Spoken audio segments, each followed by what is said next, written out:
Joining us now to discuss the state of Megacap tech names is Brent Thill, Jefferies tech research analyst, also Gil Luria, D.A. Davidson senior software analyst. It's good to have both of you. Brent, what's the sentiment like from your clients and investors you talk to on Megacap tech after the big run-up we saw in the beginning of the year and now this move up in yields? Semis is incredibly positive.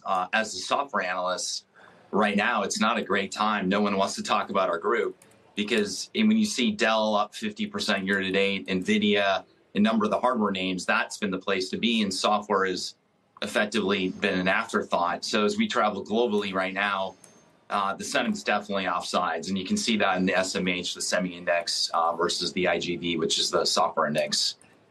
So we think most clients are waiting to the summer to buy our software group and waiting for a turnover in semis and hardware.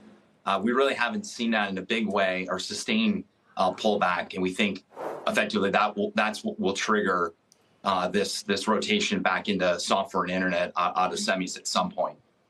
Gil, so you're hearing the same thing? Is it an either or with semis and software? No, I think that's exactly what has happened. We've had a lot of excitement around the hardware names, especially the semi names, because that's where the generative AI revolution started. But this year and next year, we're going to rotate back into software, and it's going to start with the biggest names. Amazon and Microsoft with AWS and Azure are going to be the facilitators of AI. By the end of the year, they will have enough GPU chips. They'll start making their own, and they'll be able to deliver a significant amount of services to their software customers. And given that expectations from software companies have come down so much after earnings, we believe they're set up well for the rest of the year. So Amazon and Microsoft are your top two for that kind of rotation. Brent, what about you? Who do you think are the biggest beneficiaries and first movers here in AI in the software space? Microsoft's leading by literally 50 laps. No one's even close to them. So Microsoft number one, and then Salesforce.com number two. It's really a margin story today. They're not quite in the same position in AI as Microsoft, but we think that they'll play catch up. There's an incredible amount of data sitting in Salesforce.com sales and service systems that they can leverage.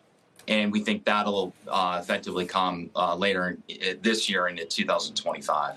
If Microsoft's ahead by 50 laps, how does the valuation look to you right now?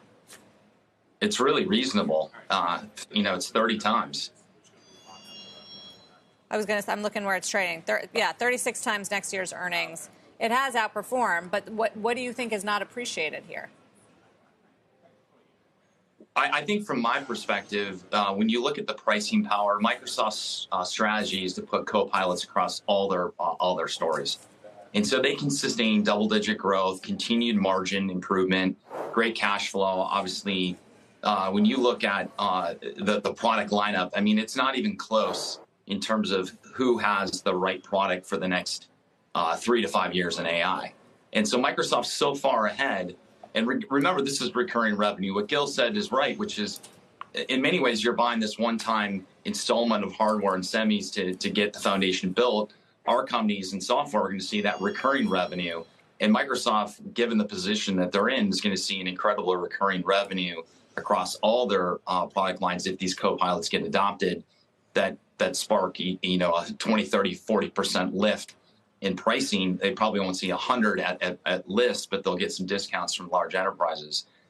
So that commitment and that recurring revenue is there. And so we see a story, north of $16 of earnings a year out. And when you get to $16 of earnings, you don't have to you can actually go off the same multiple it's trading at right now, and you get a much higher stock.